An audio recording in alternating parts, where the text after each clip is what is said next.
Hi, welcome back students. We are discussing circle. So in a previous section we discussed the theorem. So today's section I am going to discuss the next theorem, that is the eighth one. The angle subtended by an arc at the center is double the angle subtended by it at any point on the remaining part of the circle. So here what they said, the angle subtended by the arc. So this arc is subtended angle at the center and same arc subtended angle any point on a remaining part. So here. So this relation they given here, this angle is equal to 2 times of this angle. Right? So what they said here, the angle AOB is equal to double. It means 2 times of the angle AC. Is it clear? So any point on. So here I will draw another angle. So same arc.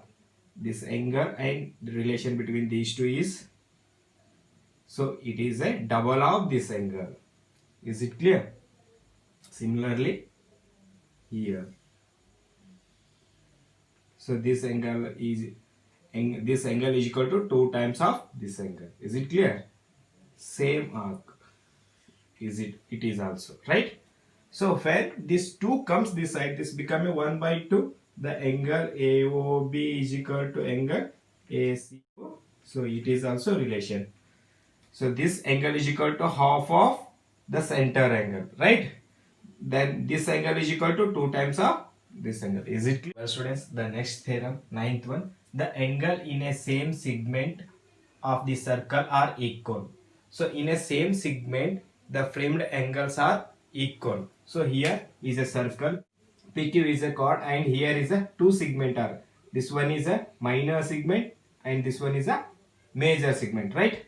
So angle framed in a same segment are equal. So here the angle PMQ and angle PNQ, these two angles framed by same chord, right?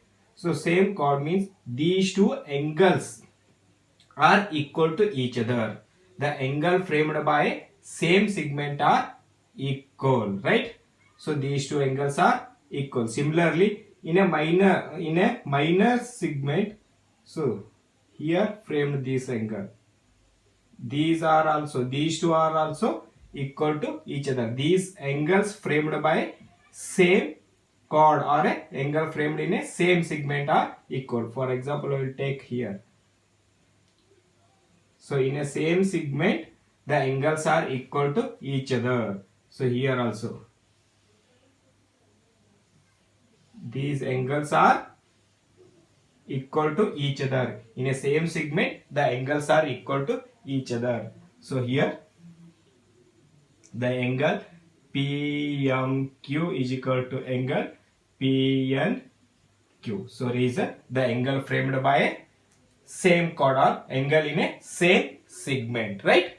And similarly, one note is there, the angle in a semicircle is a right angle. So here is a circle and AB is the, this half portion is become a semicircle. So now here it is a semicircle. So in a semicircle, the angles are right angle, right? So these are the right angle and these angles are equal to each other because all angles in a semicircle are right angle. So these are equal, right? So these all angles are a right angle, and already we know that the angle in a same segment are a equal. So is these angle in a same segment, so these are equal to each other. So in a semicircle, the angles are right angle. Similarly, the angle in a major segment, they are a acute angles. So in a major segment, acute angle, in a minor segment, obtuse angle. So well students, the next theorem, the 10th one. If a line segment joining two points subtends equal angle at two other points lying on the same side of a line containing the line segment, the 4 points lie on a circle. So here they given AB is a line segment. AB is a line segment and DC are the 2 points. They are a same side of the line segment, right? So we will join here ADC and ACD. So two angles are framed and they given these two are equal. So these two are equal. It means these 4 points are lying on a circle, right? So in a previous theorem we discussed that in a same segment the angles are equal, right? The theorem 9. See here P is a chord and this chord framed by two angles here, PRQ and PSQ. These two angles framed by a same chord and these two angles are in a same segment. It means these two are equal, right? So these two are equal and these two angles is framed by same segment, right? Then these 4 points are lie on a circle.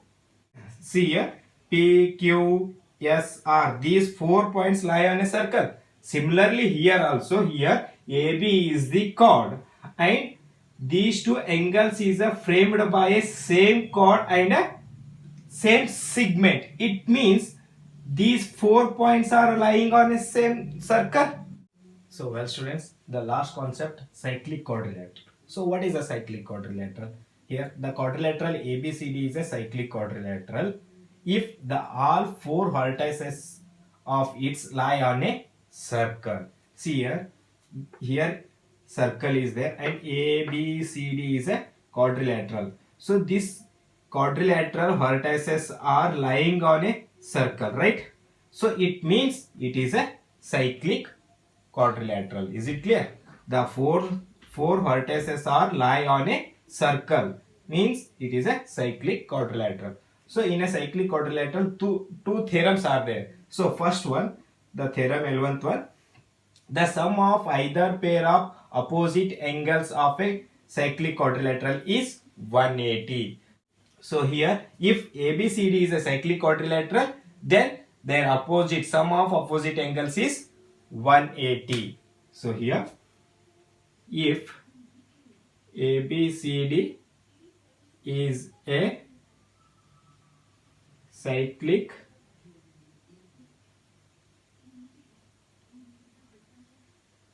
quadrilateral, then sum of opposite angle means the angle A plus angle C. Angle A plus angle C is equal to 180 degree, or angle B plus angle C is equal to 180 degree. The sum of opposite angles is 180.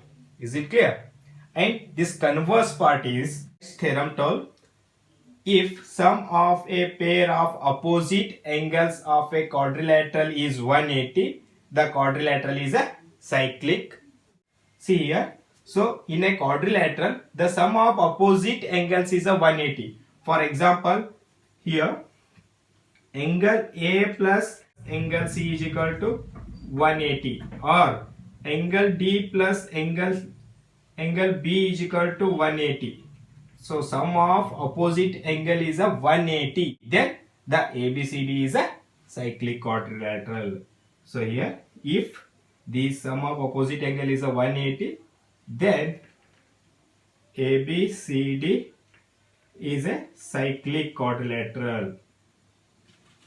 Cyclic